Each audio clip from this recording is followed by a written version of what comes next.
Hi everyone, this is Haruka from Planet Education.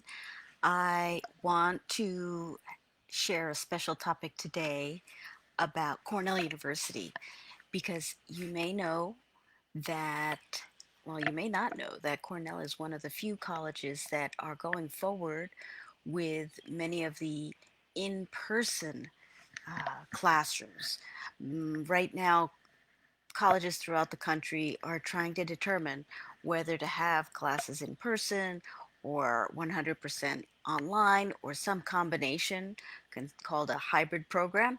But Cornell has been one of the few schools that are insisting that in-person classes are the best way. So as my as it is my alma mater, I decided to dig deeply. And if you have a student who is headed to college and you're concerned about, what is the best decision, I think that it would be beneficial to figure out the decision making process. So the first thing I did was to look at the Cornell Daily Sun. The campus newspapers seem to be the best source for getting current, accurate information about what is going on at a specific university. In this case, uh, there is a lot of controversy, as you can imagine, and we learn all of the details that went behind President Martha Pollack's decision to open up. In fact, if you look at links to links to links, there is a 54-page COVID-19 mathematical modeling for Cornell's fall semester, which is the basis of her decision. It basically says that when they modeled different scenarios of having students in um, entirely online versus keep getting the students in person, it would still be safer to have the students come to have online have in-person sessions because the students would be coming to Ithaca anyway. Because Cornell University is a little bit unique with a large number of undergraduate, I think 15,000 undergraduates, 9,000 graduate students, and lots of um, uh, additional faculty and staff. But she believes that there's a value to robust mandatory testing programs that could prevent the exacerbation of the spread of the virus. Um, Other things you just when you're looking at a university and trying to figure out um, whether what went into the thinking behind the school. Uh, you can see if they've done the due diligence. And in this case, I found a 19-page Cornell University reactivation plan, as well as 100-page committee report on teaching reactivation options, and a 4-page Cornell student behavioral compact. Um, Important to note the mm, unique characteristics of Cornell University. One is that it's in New York State. It's about 200 miles outside of New York City, which was, as we all know, the epicenter of the pandemic.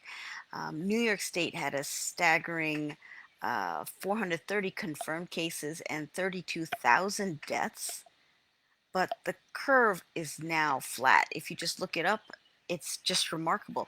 In fact, just yesterday, Governor Cuomo announced that the COVID-19 infection rate has been below 1% for the 10th straight day, and that is remarkable. In contrast, California has more confirmed cases, 635,000 confirmed cases, uh, 11,000 deaths, but the curve is nowhere near flat. So, we have two states with large populations, but the scenario is very, very different. So when President Martha Pollack is making her decisions, I think she's uh, mindful that the majority of students are coming in from New York City. They are smart, responsible, and respectful of science, and quite vigilant already, understanding the risks of this coronavirus. Uh, I also want to talk about examples of the mitigation plans and how reactivation is going to take place. So, first of all, they said that the fall semester is going to be truncated. It's going to be from September 2nd to November 24th. Classes are going to be offered uh, at a up until 7:30 p.m. just so that they can have more social distancing. Lectures and discussion sections are going to be reduced in size to ensure the 6 foot social distancing as well. Places like Barton Hall, which is a gigantic gymnasium, is going to be repurposed as a study hall, again, to accommodate social distancing. And there's also going to be a de-densification of labs and studios. That includes computer science labs, simulation labs, design, maker labs, all sorts of things like that. Uh, Another thing they will employ is something called surveillance testing. There's going to be required testing check-ins for all students and required attendance for all social events. And this is going to be collected in a central repository so that the university can monitor where students are going. This is one of the ways in which the president says that President Pollack says that they can monitor where students are better with a formal fall start.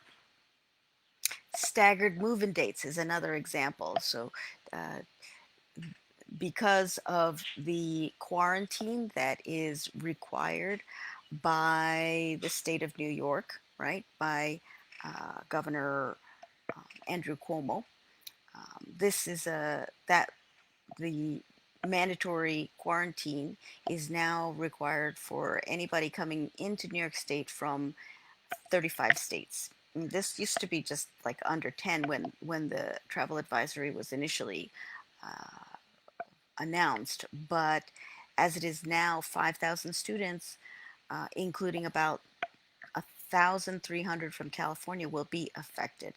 And that means that these students will be assigned to local hotels, and food will be provided by Cornell Dining, to go food options, and that will be delivered to the students. And yeah, it's pretty intense, right? Let's also talk about their housing plans. Uh, there are going to be living learning pods of groups of about 50 students with similar classes. So they'll be living together, learning together. There are not going to be any triples or quads. All of the dorms will be either singles or doubles. There will be guidelines for rooms. There'll be like each room will be assigned to certain bathrooms to reduce sharing, and even recommendations down to things like you should disinfect the sink after brushing your teeth, right? To minimize contamination. Dining. So it's not going to be dining as we remember it from college. There's primarily going to be to go service, there's going to be disposable cutlery. And if you want to sit in the dining area, there will be open table reservations for dining in. Next is athletics. There was an Ivy League announcement recently about no fall athletics until 2021. And this is the same as Pac 12 and Big Ten, and that's a huge part of campus culture for many schools, maybe not as huge for Cornell, but still it is a part of campus life. Uh, and it's just an example of how the social um, campus life, will be affected to minimize the impact of the coronavirus. That said, I think that all of these preparations are excellent and really, really important, I think that there are still remaining concerns that I have based on, my thoughts. One is that I realize that the low income are going to be unfairly impacted by this plan. The 14-day required quarantine in a hotel is going to be a cost that is taken up by the families, and that could be anywhere from 750 to $900 for a 14-day period. If families are, if the students decide to stay at home, according to a survey, some of the biggest concerns were access to reliable internet, uh, you know, to complete all of the online courses. 19% of the undergrads were surveyed said that they were somewhat or very concerned about this. And then another 44% of undergrads were concerned about access to quiet space that was conducive to learning. Another concern I have is Greek life. Fraternity and sorority housing is very dense, and they are owned by private, that's private property. So the university is not able to control that.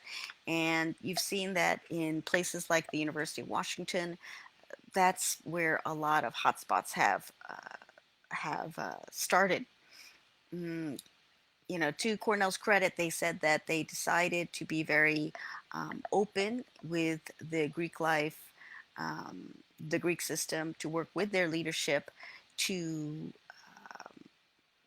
to come up with guidelines for both housing and social events.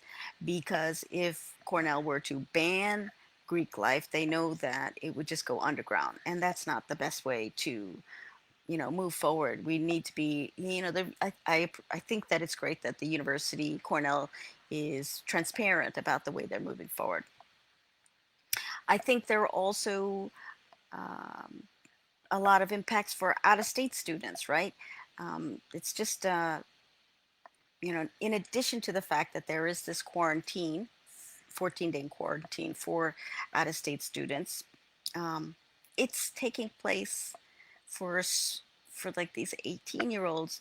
This is their first time away from home, and that's a tough way to start, right? Columbia University actually used that as a reason um, to go virtual. They said that this is not the way they think that um, campus experience should be conducted. So um, it's it's a very personal decision. And then you have to think, what if your child happens to get COVID, or even if you find out that somebody in their 50-person pod, the living learning pod, is found to be tested positive for COVID. What do? You can't necessarily fly them home, and it's not very easy for a parent to come and pick them up, things like that. They just all sorts of levels of complications. So think about that when you're making your decision. As hard as it is for out-of-state students, I think international students have it even harder because there are more laws and regulations you have to follow. Uh, According to July 24th guidance, international students who study 100% online are not eligible for visas, and it is recommended that they take at least one hybrid class with a significant in-person component. So, yeah, lots of things to think about. I initially was stunned with President Martha Pollack's decision to open classes, but I realized that with all of the decisions and the due diligence that she has conducted, I know that Dr. Anthony Fauci, is a Cornell Medical School alum, and they are making these decisions based on science with the best interest of the Cornell community, Ithaca, and the surrounding communities. So I personally don't know what I would do if I had a child who was headed to Cornell.